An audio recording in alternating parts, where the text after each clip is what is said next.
नमस्कार. तिरंगा न्यूज वृत्तवाहिनीवर आपले मनपूर्वक स्वागत. आता पाहूया आजच्या काही ठळक घडामोडी. पत्रकार मित्रांनो, आपण अगोदर थोडक्यात सर्वांची भाषणे घेऊ आणि त्यानंतर मग सर्वांचा सन्मान केला जाईल. मी सर्वप्रथम श्यामभाऊ तिवारी यांना विनंती करतो की आपण बाळशास्त्री जांभेकर यांच्या स्मृतीला अभिवादन करण्यासाठी 2 शब्द.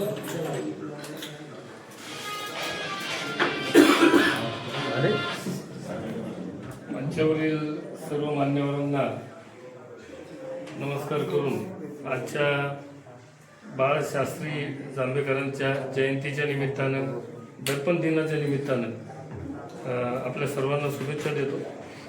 खरे तर बाळशास्त्री जांभेकर म्हणजे फक्त 34 वर्ष आयुष्य लाभलेला मनुष्य आपल्यातला.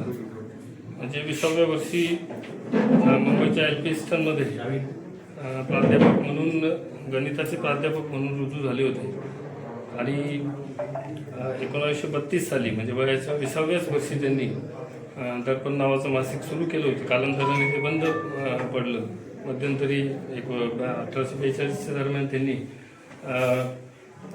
एक मासिकही सुरू करण्याचा प्रयत्न केला, परंतु तो जो काळ होता तो भयंकर संघर्षाचा काळ. अशा परिस्थितीत त्यांचा विचार, शिक्षणाचा प्रसार, स्त्री शिक्षण म्हणजे जे आपण म्हणतो की नंतरच्या काळामध्ये इतिहास बराच काही आपण वाचला असेल, परंतु ज्या पद्धतीने ते आद्य मराठीचे आपण पत्रकार त्यांना मानतो, मराठी वृत्तपत्र सृष्टीचा पाया ज्यांनी रचला आपण असं त्यांना मानतो. त्यांचा मूळ उद्देश हे सर्व करण्यामागचा शिक्षणाचा प्रसार, स्त्री शिक्षणाचा त्यांना अधिकार मिळाला पाहिजे, स्त्रिया शिकल्या पाहिजे, हे त्यांचं धोरण होतं. आणि त्यावेळेला विद्वांचं पुनर्विवाह होणं ही फार मोठी, म्हणजे हे सांगणं सुद्धा एक धाडसाचं काम होतं. त्या काळात त्यांनी आपल्या दर्पणच्या माध्यमातून लोकांत जागृती निर्माण करून विद्वांचं पुनर्विवाह करण्याचा जो प्रयत्न आहे त्यावेळेला केला.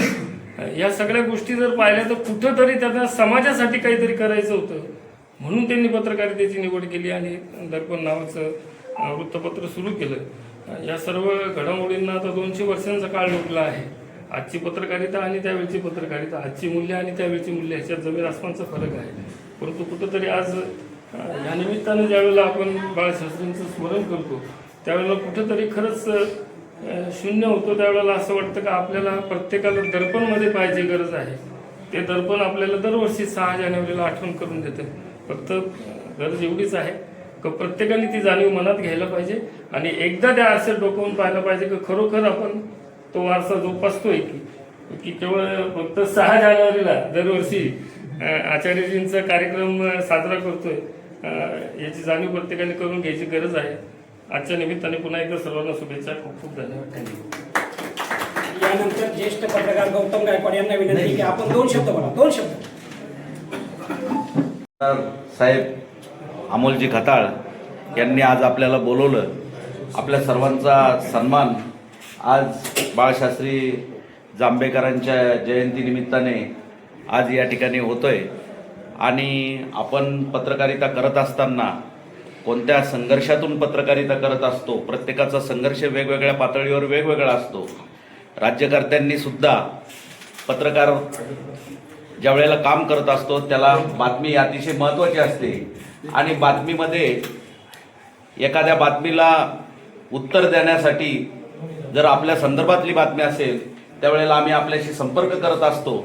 त्यावेळेला आमच्या संपर्काला आपण दाद द्यावी अशी आमची या ठिकाणी आपल्याला नम्र सूचना आहे.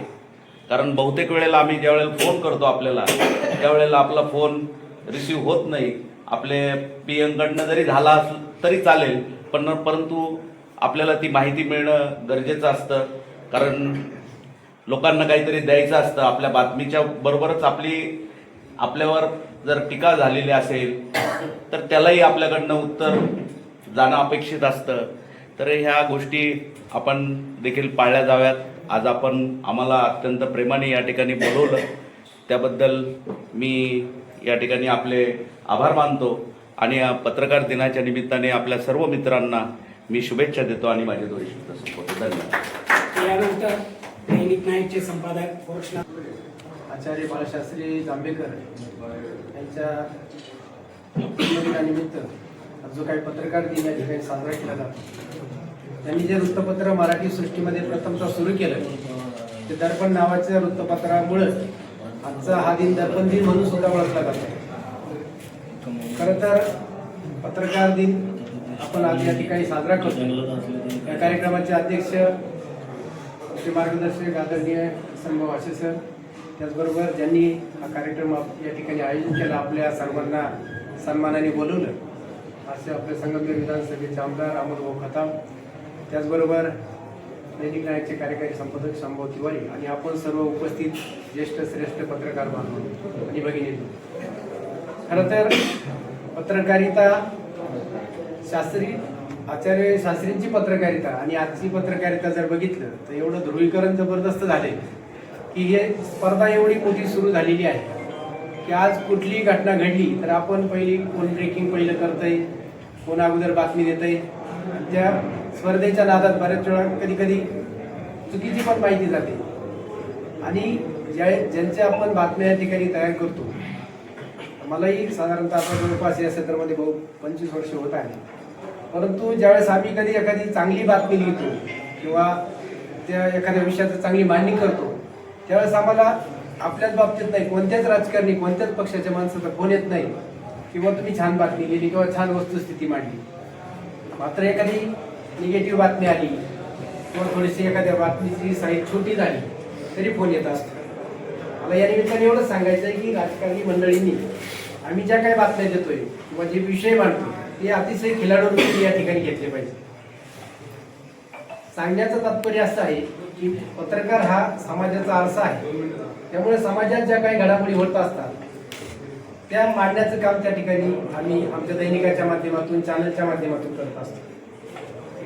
आणि पत्रकारांनी सुद्धा आता थोडीशी बांधिलकी आपली या ठिकाणी जपली पाहिजे की स्पर्धेच्या नादामध्ये आपणच एकमेकांचे पाय खेचतोय की काय असं एक वातावरण या ठिकाणी सुरू झालेलं आहे.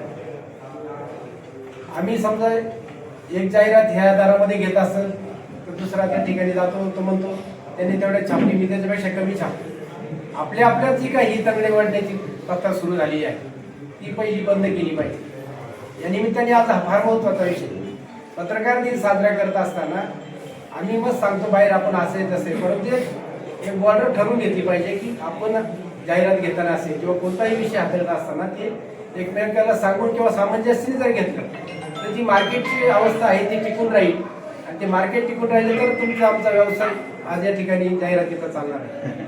त्यामुळे आजच्या पत्रकार दिनाच्या निमित्ताने मला आवर्जून हे सांगायचं की स्पर्धेच्या याच्यामध्ये आपणच आपलं नुकसान करून घेतोय की काय हे कुठंतरी थांबलं पाहिजे, हे साहेब मला या निमित्ताने या ठिकाणी सांगायचं आहे. दुसरी महत्वाची गोष्ट की अनेक आता पोर्टल सुरू झालेत, युट्यूब चॅनल्स चालू झालेत, वृत्तपत्रही अनेक आहेत. संगमनेर सारख्या शहरामध्ये आज 5 दैनिक आहेत, न्यूज चॅनल्स आहेत आणि ही सगळी स्पर्धा बघताना आपणही काहीतरी घाईच्या नादात विश्वासार्ह बातमी गेली पाहिजे याची सुद्धा आपण जाणीव ठेवली पाहिजे. आज या ठिकाणी दररोज आपण साजरा करतोय.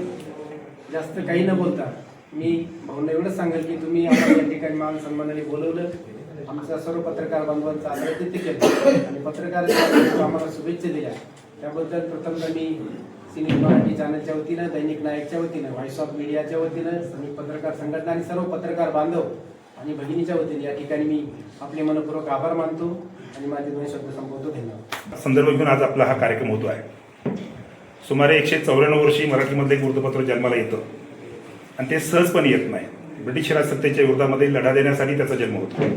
मुळात दर्पण जेव्हा सुरू झालं ते द्विभाषिक वृत्तपत्र होतं, इंग्रजी आणि मराठी असं द्विभाषिक वृत्तपत्र होतं. आज आपल्या बातम्या ब्रेकिंग होत आहेत, त्या काळात बातम्या ब्रेकिंग होण्याची शक्यता अजिबातच नव्हते, कारण खेळे जोडणं आणि ते लोकांपर्यंत पोहोचणं. त्या काळात दर्पणची किंमत 1 रुपये होती. म्हणजे वृत्तपत्राचं मूल्य किती होतं, बातम्याचं मूल्य किती होतं हे साधारणपणे बाळशास्त्री जांभेकरांचा आपण अंदाज घेतला की आपल्याला सहजपणे लक्षात येईल. 1832 साली मराठीचं वृत्तपत्र सुरू केलं गेलं तेव्हा शांभाऊ जसं म्हणाले की त्या काळचे संघर्ष जे होते, संघर्ष लढे वेगळे होते आणि वृत्तपत्र सुरू करण्याचा संदर्भ जो येतो तो मतपत्र म्हणून येतो. वृत्तपत्र आजच्यासारखी केवळ बातम्यापुरती मर्यादित नव्हती, समाजाचं मत घडवण्याची कामं वृत्तपत्रांनी करावी अशी त्यामागची अपेक्षा होती. आणि म्हणून जांभेकरांच्या संदर्भाने आपण जेव्हा उल्लेख करतो तेव्हा जांभेकरांचे जर लेख त्या काळातली जी प्रसिद्ध झालेली आहे 1832 सालच्या संदर्भानं 1832 ते 42 पर्यंत हा जो कालखंड आहे, या कालखंडामध्ये लेख प्रसिद्ध झाले हे सर्व लेख समाजातील असलेल्या अधोगतीच्या कारणमीमांसा करणार आहे. त्यांना 8-9 प्रकारच्या भाषा येत होत्या. एका ब्रिटिश अधिकाऱ्यानं असं म्हटलंय, इतका विद्वान माणूस मी माझ्या आयुष्यात पाहिला नाही.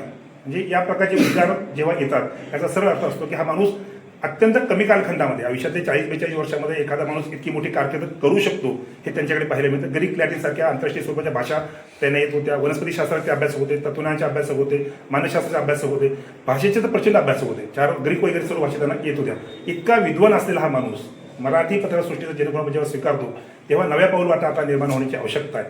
अलीकडे मराठी पत्रकारितेबद्दल जे काही बोललं जातं ते फारच समाधानकारक चित्र असं नव्हे, परंतु त्यांनी ज्या अपेक्षा केल्या होत्या म्हणजे निष्ठा किती असाव्या त्या साऱ्याच लोकांच्या, म्हणजे जांभेकरांपासून तर टिळकापर्यंत आपण जर इतिहास पाहिला आगरकरांपर्यंत संघर्ष असतातच. जसं ते म्हणाले म्हणजे सर वृत्तपत्रात जर संघर्ष नसते संपादकांमध्ये ते वृत्तपत्र काही कामाचं नाही. संघर्ष आपला आत्मा आहे कोणी लोकशाहीचा, त्यामुळे संघर्ष असले. आगरकर टिळकाचं पटलं नाही, त्यांचे संघर्ष झाले, दोघंही बाहेर पडले, पण दोघांनी नवीन वृत्तपत्र चालू केले आणि त्यातून त्यांनी एकमेका आरोप केले नाही तर समाजाचं हित पाहिलं.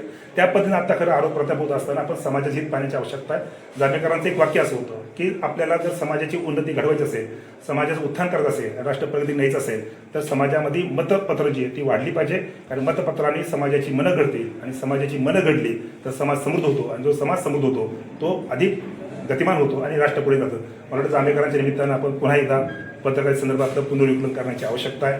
आता ज्या पद्धतीनं माध्यमांमध्ये सर्व ब्रेकिंग सुरू आहे, या ब्रेकिंगच्या लढाईमध्ये आपण सर्व आपलं सत्व गमवतो आहोत की काय अशी सारी परिस्थिती आहे. म्हणजे पूर्वी असं कधी ऐकायला मला नाही पत्रकार विकत घेतले असं बोललं जात नव्हतं पूर्वी. आता सरळ साधा बस होतो विकला गेलेला पत्रकार आहे. इतक्या पद्धतीनं मला आठवतं एक नास फरांदे सोबत एक मुलाखत चालू होती आणि त्या मुलाखतीमध्ये पार्टिसिपेट होतो. त्यांनी एक वाक्य सांगितलं की वृत्तपत्राच्या सत्व का गमवतो आपण, तर वृत्तपत्राच्या पहिल्याच पानावर ज्याचा प्रचार केला जातोय त्याचाही जोर असतो आणि विरोधी पक्षाचा उमेदवार असतो त्याचाही जोर असतो, दोघांचाही जोर पहिल्याच पानावर असतो. तरी जोर असल्यामुळे लोकांना कळत नाही ही बातमी खरी आहे की खोटी.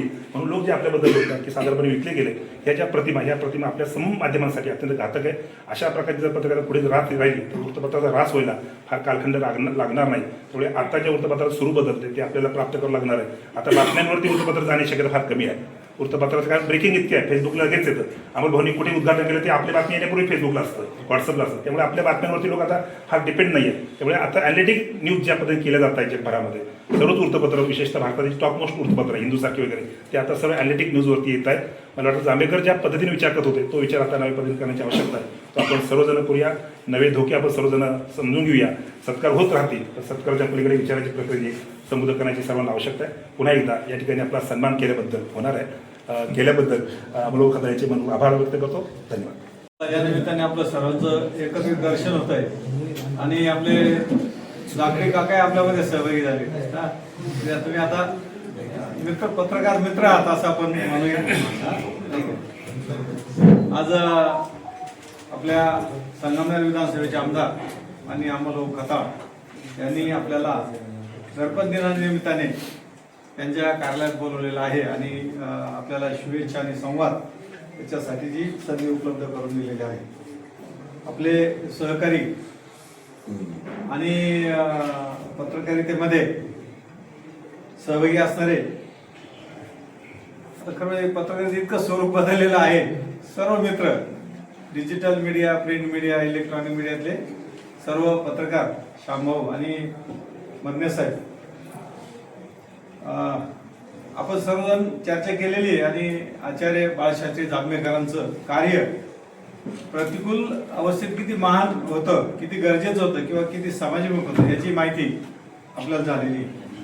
मला मी सातत्यानं असा विचार करता करता पत्रकारिताच नेमकी कधी सुरू झाली असेल किंवा कशी सुरू झालेली असेल असा प्रश्न आल्यानंतर मी त्याचं चिंतन करता करता मला असं लक्षात आलं की मानवी समूह जेव्हा एकत्रित राहत असताना एकावर अन्याय झाला, दुसऱ्यानं विसकून घेतलं किंवा मारहाण झाली त्यावेळेस त्यानं जो प्रतिकार केला तिथं जो संघर्ष सुरू झाला, तो संघर्ष सुरू होत असताना मानवी जीवनाच्या वाटचालीमध्ये जेव्हा चळवळी सुरू झाल्या त्या चळवळींमध्ये सुद्धा संघर्ष झाले आणि हक्कासाठी, स्वातंत्र्यासाठी, अन्यायाच्या विरुद्ध लढण्याची जी भावना निर्माण झाली ती भावना व्यक्त करण्याचा पहिला प्रयत्न म्हणजे पत्रकारिता.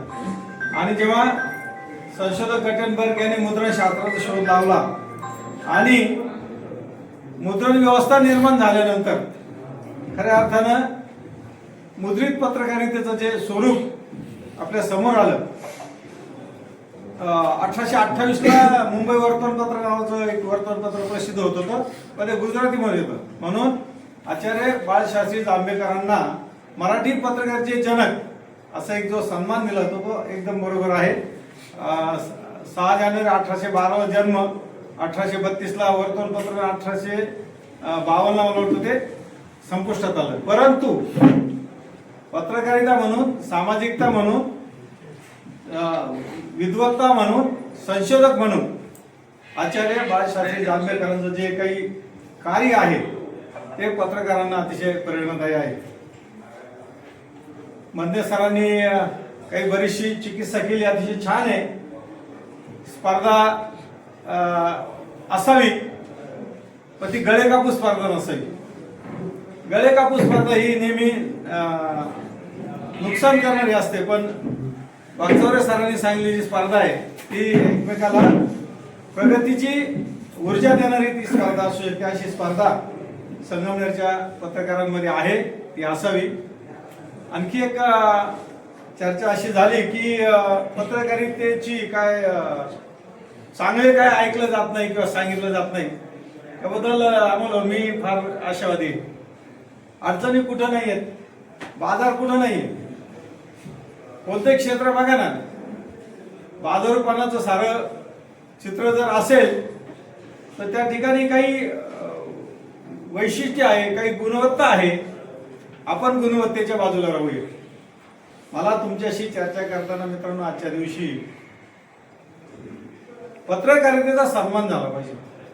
पत्रकारिता हे प्रबोधनाचं अतिशय चांगलं साधन आहे, परिवर्तनाचं अतिशय चांगलं साधन आहे. त्या साधनाचा सन्मान झाला पाहिजे. त्या क्षेत्रात काम करणारी एखादी व्यक्ती चुकत असेल म्हणून पत्रकारिता चुकीची नाही, पत्रकारिता बदनाम नाही. आजारी, बाजारी आणि शेजारी असे 3 शब्द आहेत.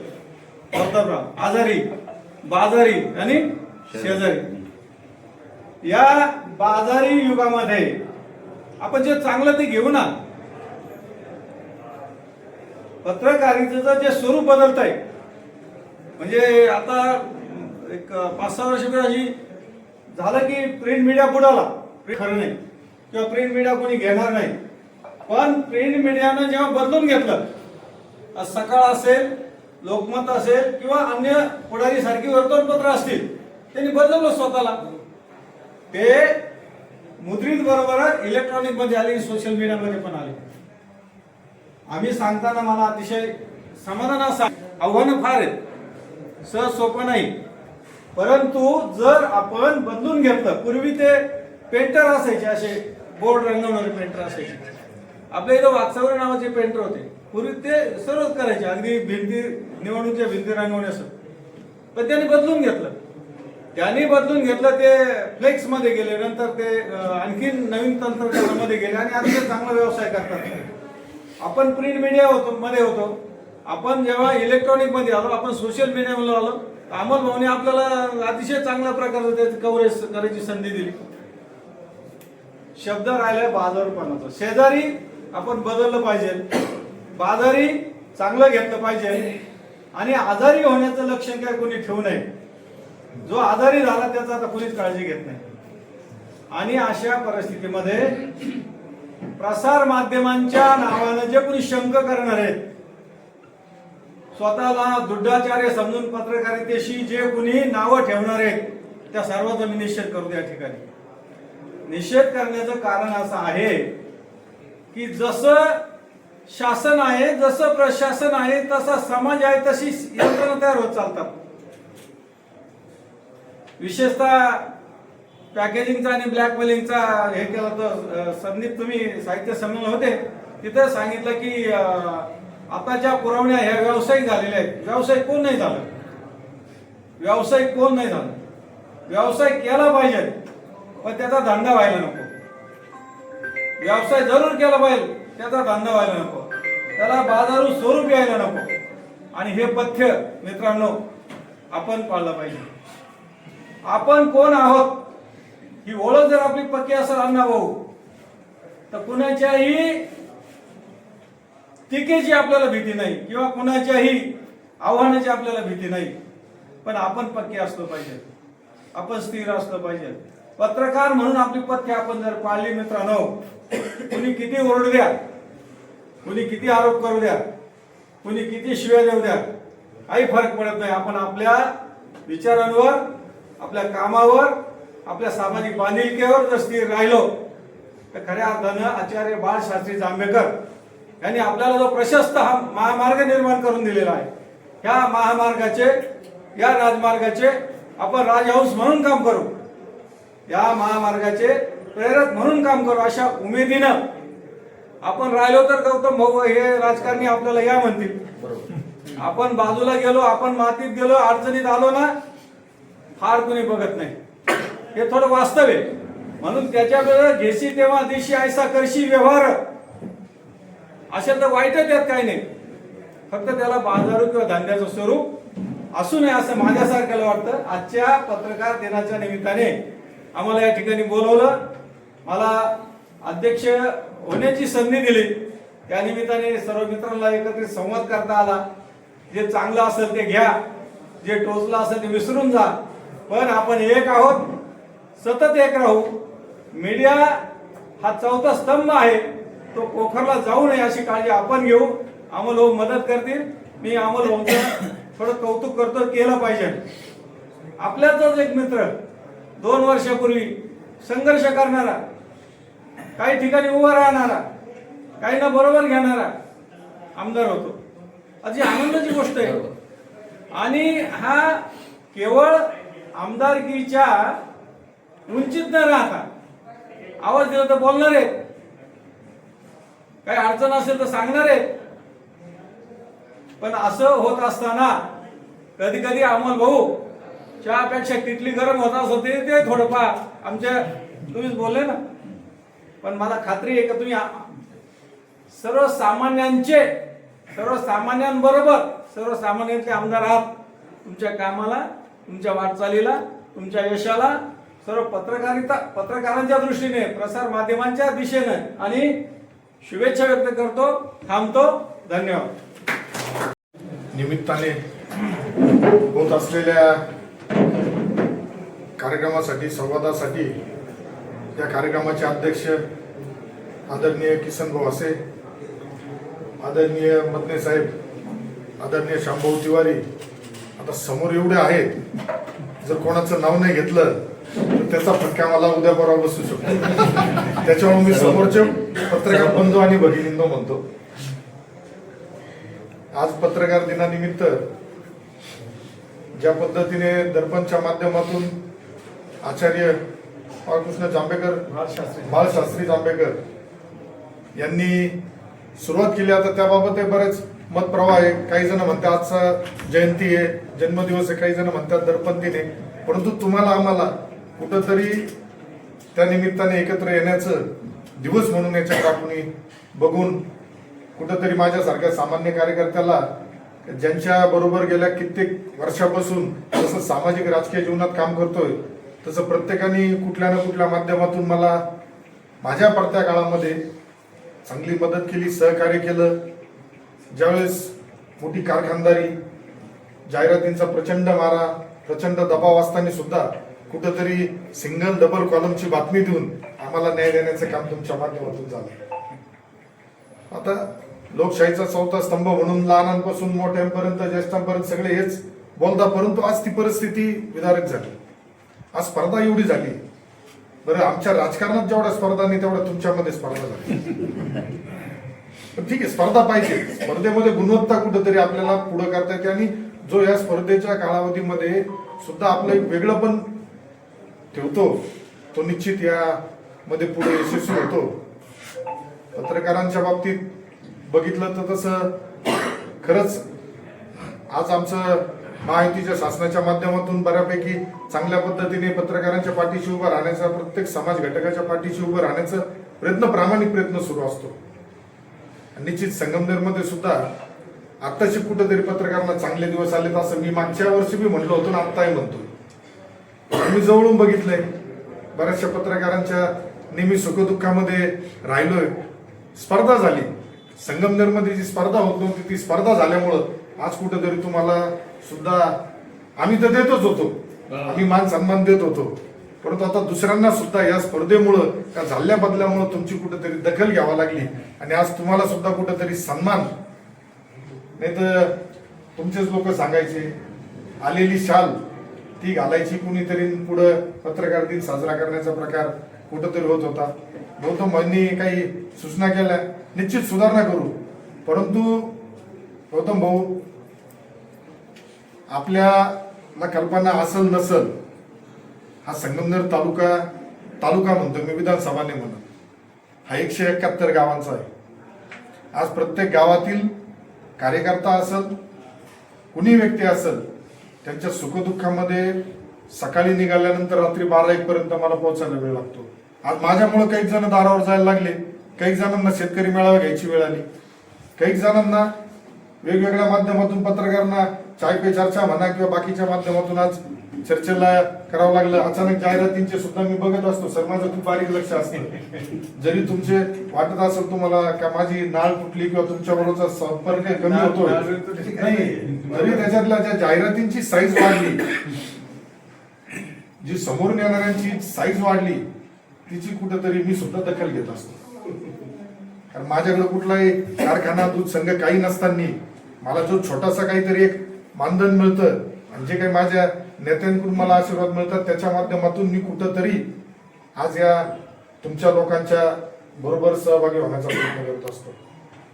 ठीक आहे, आता काही ठिकाणी आमचा आता तुमचा सहकारी गोरक्षणे जुन्या काळात साथ दिली म्हणून आज मी त्याला माझ्याकडे ठेवलं, त्याच्यामुळे भरपूर कधी कधी आम्हालाही त्रास होतो, परंतु एक स्वभाव आहे, ज्याला जीव लावला त्याला जीव लावायचा.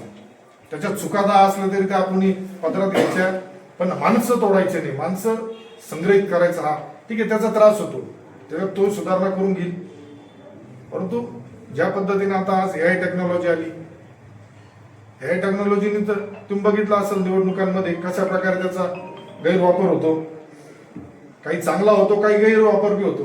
परंतु आता ही स्पर्धा एवढी भयंकर झाली, आता छोटे छोटे पोर्टल असेल, युट्यूब चॅनल असेल, जसं वागचौरे साहेबांनी सांगितलं का यापूर्वी पहिल्यांदा मला आठवतं मी सायबर कॅफेत बसायचो, त्यावेळेस एखादा कार्यक्रम झाला तर त्याचा फोटो येणार, तो पहिला फ्लॉपी द्यायचा, नंतर सीडी द्यायला लागला, नंतर पेनड्राईव्ह द्यायला लागला आणि नंतर डायरेक्ट मोबाईलवरूनच जायला लागला. म्हणजे ही काळानुसार त्याच्यात बदल होत गेले आणि ज्यांनी ज्यांनी बदल स्वीकारले ते पुढे चांगले यशस्वी झाले, चांगल्या पद्धतीने काम करता. आणि समाजातील खरंच तुमच्याकडे बघण्याचा दृष्टिकोन ठीक आहे, राजकीय लोकांचा काय असतो तो वेगळा असून द्या, परंतु सामान्य लोकांचा दृष्टिकोन वेगळा असतो.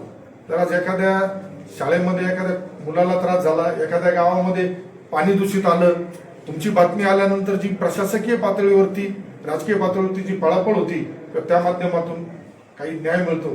कारण हे काम करताना बघितलं असेल सगळीकडेच कसरत करून काम करावं लागतं. आता गायकवाड साहेबांचा मागे फोन आला होता, मला कळालं, पण मीटिंग मध्ये होतो, परंतु जी तुम्हाला जागेवर प्रतिक्रिया पाहिजे होती ती जागेवर प्रतिक्रिया देण्याचं सुद्धा आता थोडं आम्ही हे करतोय, दिली पाहिजे. परंतु माध्यमांची जबाबदारी का ज्यावेळेस आता मध्ये एक आपले सहकारी मित्र आहे, त्यांनी डायरेक्ट एक बातमी करून टाकली, त्या बातमीला कोणाचं नाव नाही, उल्लेख नाही, काही नाही, आमदार घेतोय हप्ते, आली यशोधनवरून, आणि खात्री केली पाहिजे. जर ती बातमी एखाद्या पदाधिकारी कार्यकर्त्याच्या नावाने आली असेल तर त्यावेळेस निश्चित आम्हाला सुद्धा त्याच्यावरती उत्तर देता येतं. परंतु अशा वेग बातम्या, बघा मी ज्या क्षेत्रात आलोय, जिथं काम करतोय, मी माझ्या परमेश्वरला साक्षी ठेवून काम करतोय, माझ्या मायबाप जनतेला साक्षी ठेवून काम करतोय. तेव्हा मी किती खरा आहे, मी किती खोटा आहे याचं मला माहिती. आज निवडणुका येतात, निवडणुका जातात, हारजीत चालू असते, परंतु जनतेबरोबर असलेली आपली नाळ जी ही आज आम्ही लावून धरलेली, ही आज आम्ही टिकून ठेवली. माझ्या कार्यालयात आलेल्या माणसाला कधीच त्याचा पक्ष विचारला जात नाही सर, आल्यानंतर पहिलं त्याचं काम केलं जातं. वर्षभरात चांगले वाईट अनुभव घेतले, परंतु त्यात मला आता निवडणुकीनंतर काही माझ्याच कार्यकर्त्यांनी सूचना दिल्या की त्यात बदल झाला पाहिजे, पण त्यात बदल नाही होणार. लोकांचं मन बदल करू आपण. कामातून जे सुरू ठेवलं तेच आज मी सुरू ठेवायचं ठरलं. कित्येक लोक कामं करून घेऊन गेले असेल, विरोधी व्यासपीठावर दिसले असेल, त्यांना बी शुभेच्छा द्यायचं आणि पुढे चालायचं. ही आज काळाची बदलती स्वरूप आहे, बदलती गरज आहे. तुम्ही कोणाला जास्त काळासाठी गुलाम ठेवू शकत नाही, कोणाला अधिकार वेगळ्या पद्धतीने राबवू शकत नाही. परंतु एक कुठंतरी माझ्यासारख्याला बी कार्यकर्त्याला एक अपेक्षा असती, सत्य पुढे आलं पाहिजे. आणि सत्य पुढे येताना ज्या पद्धत मी म्हणलो का एखादी प्रेस नोट समोरून आली तर निश्चित छापली पाहिजे, पण त्या प्रेस नोटला नाव पाहिजे, टीका करणारा बी कुणीतरी पाहिजे. परंतु आज आपल्याच काही मित्रांनी त्यावेळेस मी त्यांना बी व्यक्त केली, खंत व्यक्त केली. तो अधिकार आहे शेवटी. उद्या असं बी हे नाही का बोललो नाही तर उद्या म्हणताना काळ सोडवला नाही पाहिजे. परंतु एक कधीच मदने सरांनी सांगितलं का चांगली बातमी आल्यावर तर त्यांनी अनुभव नाही घेतला माझा. जे मला पर्सनलला टाकतात तर ते इथं बसलेले बरेच जण मी नाव घेऊ इच्छित नाही, तर प्रत्येकाला मी ओके किंवा हात जोडीत असतो. चांगली बातमी असली तरी आम्ही जोडीत असतो. वाईट आल्यावर तर कधी माझ्याकडून फोन नाही आला. कुणी इथं सांगायचं का माझ्याकडून फोन आला किंवा माझ्या कार्यालयाचा फोन आला, ती बातमीची साईज कमी का आली. आता तुम्हाला माहिती आहे साईज कोणाला जास्त त्रासदायक होती. आमचं म्हणणं एवढंच आहे. तेव्हा आता या सोशल मीडियाच्या जमान्यामध्ये पत्रकारिता सुद्धा टिकली पाहिजे. पत्रकारिता टिकताना उद्या तुम्हाला जाहिराती बी मिळाल्या पाहिजे. आज उद्या एवढं मोठं चालवणं बंदे साहेब सारखे, तुम्ही संगमनेर सारख्या ठिकाणी, हासे साहेब संगमनेर सारख्या ठिकाणी आज एक वृत्तपत्र चालवताना सगळं करताय. आज कितीतरी कुटुंबाला तुमच्या माध्यमातून रोजगार बी मिळतोय. परंतु यामध्ये राहताना तुम्हाला सुद्धा पुढे जाताना जाहिरात हा भाग फक्त टीकाकारांनी टीका म्हणून नाही बघितला पाहिजे. आज त्याची गरज आहे. ज्या पद्धतीने नाण्याला दोन बाजू असतात त्या पद्धतीनेच तुम्हाला जाहिरात बी मिळाली पाहिजे, बातम्या बी राहिल्या पाहिजे. या पद्धतीने पुढं कुठेतरी जावं लागेल. आज पत्रकारिता करताना भरपूर धोके बी, रिस्क बी आहे. दंबाच्या, दादागिरी, धमक्या ह्या बी भरपूर येतात. संगमनेर सारख्या ठिकाणी हे काही नवीन नाही, हे जुनच आहे. आता माझ्या कार्यकाळात माझा बराच प्रयत्न आहे कमी करण्याचा, आता कमी होतील. काही तुमचे लोक आनंदाने जसं स्वीकारतील त्या पद्धतीने पुढे जाता येईल. सोमनाथराव बरोबर काय. त्यामुळं आज पत्रकार दिनानिमित्त जास्त काही न बोलता तुम्हाला एवढंच सर्वांना शुभेच्छा दिल्या आणि सांगेल का आमदार होण्यापूर्वीचा अमोल खताळ आणि आजचा अमोल खताळ याच्यात फरक काही नाही, तोच आहे. फक्त एवढंच आहे का त्याच्यापर्यंत पोहोचताना थोडा वेळ लागतोय, कारण आता परिस्थिती बदललेली. आज तो जनतेचा गराडा आहे आणि माझ्याकडे अजून तरी चहापेक्षा किटल्या गरज नाही. माझ्याकडे माझे पीए सुद्धा चांगल्या पद्धतीने हे करतात. आता प्रत्येकाची वेळ कशी असती. आता समजा माझा फोन नाही उचलला तर माझ्या पीएला डायव्हर्ट होते. हे संगमनेरात हे महाराष्ट्रात अशीच पद्धत असते, कारण समोरच्याचं काम झालं पाहिजे. आणि माझ्या ऑफिसला आल्यानंतर तर असा माणूस तुम्हाला भेटणार नाही का एवढा महाराष्ट्रात नाही कुठंच एवढा इझी उपलब्ध होणारा आमदार कुणीच नाही. कुणी येऊन द्या. काल दिवसभर बसलो होतो, प्रत्येकाला भेटलो. शेवटच्या माणसाला भेटल्याशिवाय मी सुद्धा इथून जात नाही. तेव्हा तुमच्या मनामध्ये काही गैरसमज ठेवू नका. हे जसं तुम्ही आज इथं आले, लय लांब माझं ऑफिस नाही, बाकीच्यांपेक्षा माझं खूप जवळ ऑफिस आहे. बस स्टँड पाशी तुम्ही आले, त्याच्या मागे कधी आले तरी तुम्हाला कधीच कुठलं काम तर तुमचं पडणार नाही. परंतु काही सूचना असतील तर मला टेक्स्टच्या माध्यमातून, व्हॉट्सअपच्या माध्यमातून सांगत चला. निश्चित तुमच्या सूचनांचा, तुमच्या मार्गदर्शनामुळेच आम्हाला पुढे ही संधी मिळाली आणि भविष्यात सुद्धा तुमच्या सूचना, मार्गदर्शन निश्चित आम्हाला राहतील. फक्त माझ्याकडे अपॉइंटमेंटची गरज नसते. म्हणजे आता जे कोणाला वाटलं असेल तर माझ्या ऑफिसला मी उपलब्ध असताना कधी या, मला भेटा. मी तुमच्या आतापर्यंत प्रयत्न आहेच, या पुढे राहील. पत्रकारांच्या सुखदुःखामध्ये पत्रकार दिन म्हणा, मागच्या वर्षी सांगितलं होतं मी का तुम्हाला जे पत्रकार भवनासाठी 10 लाख रुपये अजूनही ते आम्ही राखीव ठेवलेले आहेत. जागेच्या संदर्भात सुद्धा आमचा विचार होता का नेहरू गार्डन पाशी जी काही थोडी जागा मोकळी आहे तर तिथं आता मध्ये दिव्यांग बांधवांना सुद्धा जागा देण्यात आली होती थोडी, तर तिथं जर आपल्याला सुद्धा पत्रकार भवनासाठी जागा मिळाली तर आता तुम्ही नगरपालिकेच्या माध्यमातून मी सुद्धा तसं शिवांना पत्र देतो. कारण तिथं जी जागा आहे ती आमच्या पत्रकार बांधवांसाठी उपलब्ध करून दिल्यानंतर आपल्याला तिथं एक चांगलं कार्यक्रम घेण्यासाठी एक तुम्हाला सुद्धा बैठण्यासाठी एक चांगलं व्यासपीठ उपलब्ध होईल. आपण सर्व इथं आलात त्याबद्दल आपल्या सर्वांचं स्वागत करून आभार मानतो आणि पत्रकार दिनाच्या तसेच नवीन वर्ष जे सुरू झाले त्याच्या आपल्या सर्वांना खूप खूप शुभेच्छा देतो. थांबतो. धन्यवाद. जय हिंद, जय महाराष्ट्र.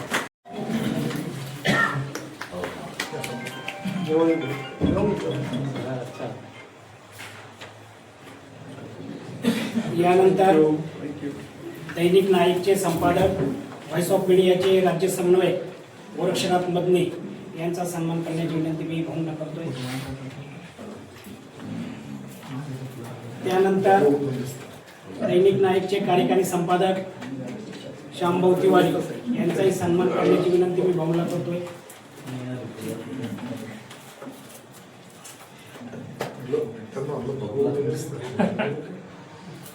त्यानंतर ज्येष्ठ पत्रकार दैनिक दिव्य मराठीचे तालुका प्रतिनिधी सन्माननीय गौतमजी गायकवाड यांना विनंती आहे की आपण भाऊच्या हस्ते आपला सन्मान स्वीकारायचा आहे. नाही, भरपूर मोठीच आहे. मन मोठं आहे आमचं. यांना विनंती आहे की आपण भाऊच्या हस्ते आपला सन्मान स्वीकारायचा आहे.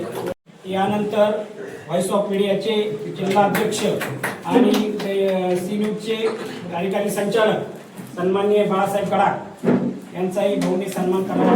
दैनिक पुढारीचे तालुका प्रतिनिधी शिवाजी क्षीरसागर यांनाही विनंती आहे की आपण यातून झाली इथपर्यंत बरोबर आहे. डिजिटल मीडियाचे पत्रकारिता म्हणताना आपण प्रिंट मीडिया म्हणतो, कॉलम म्हणतो, पण कधीतरी आमच्यासाठी सुद्धा 40 सेकंद 1 मिनिटाची बातमी असं म्हणत चला, म्हणजे आमच्या सगळ्यांचा सन्मान होईल. कारण तुम्ही प्रिंट मीडियावाले सुद्धा इलेक्ट्रॉनिक मीडियात आले, हे लक्षात घ्या. ही फार तळमळीची विनंती, आम्ही पण लढतोय सगळीजण. तेव्हा हे पण करा, इथून पुढे प्रिंट मीडिया बरोबर इलेक्ट्रॉनिक मीडियाचा सन्मान करायला शिका. फार प्रामाणिक विनंती. सारोमतचे उपसंपादक महेश पगारे यानंतर आपला सन्मान स्वीकारण्यासाठी पुढे यायचे.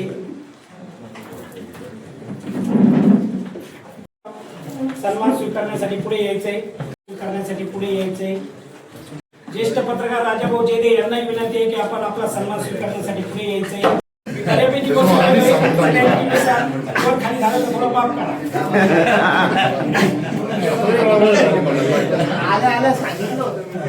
पहिले मीडिया फायदा झाली, नंतर हे बाकीचे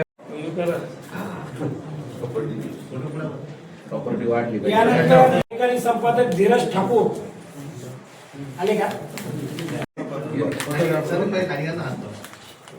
सुनील गोपच्या त्यानंतर व्हॉइस ऑफ मीडियाच्या राज्य अध्यक्ष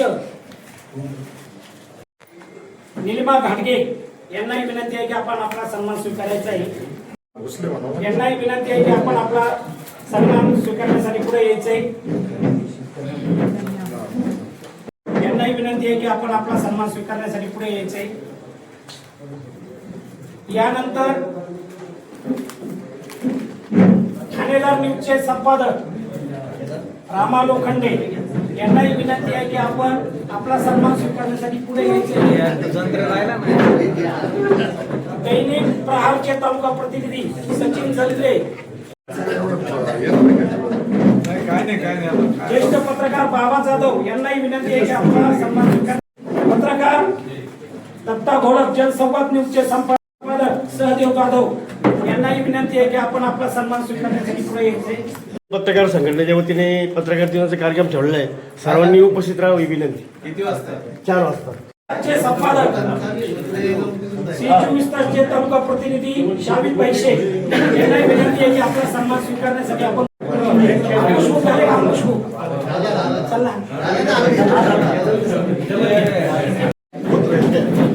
त्यानंतर वासुदेव गायके यांनाही विनंती आहे. त्यानंतर मयूर कानोडे यांना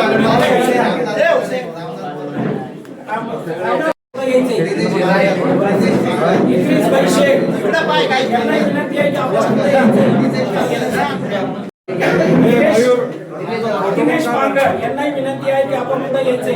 ओंकार सस्कर चला विनंती आहे की आपण पुढे यायचे.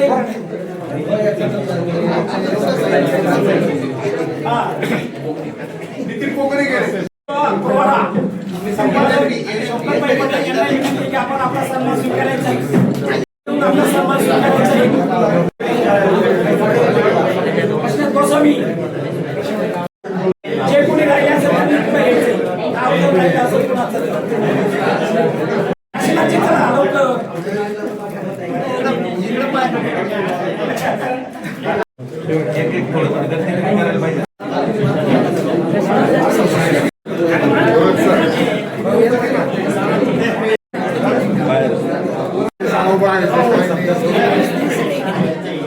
आनंद पांगरकर आनंद काय अशाच नवनवीन घडामोडी पाहण्यासाठी आजच आपल्या तिरंगा न्यूज यूट्यूब चॅनलला लाईक करा, सबस्क्राईब करा, तसेच अनेकांना ग्रुपमध्ये फॉरवर्ड करा. संपर्क राजेश जेधे 98 50 42 51 15.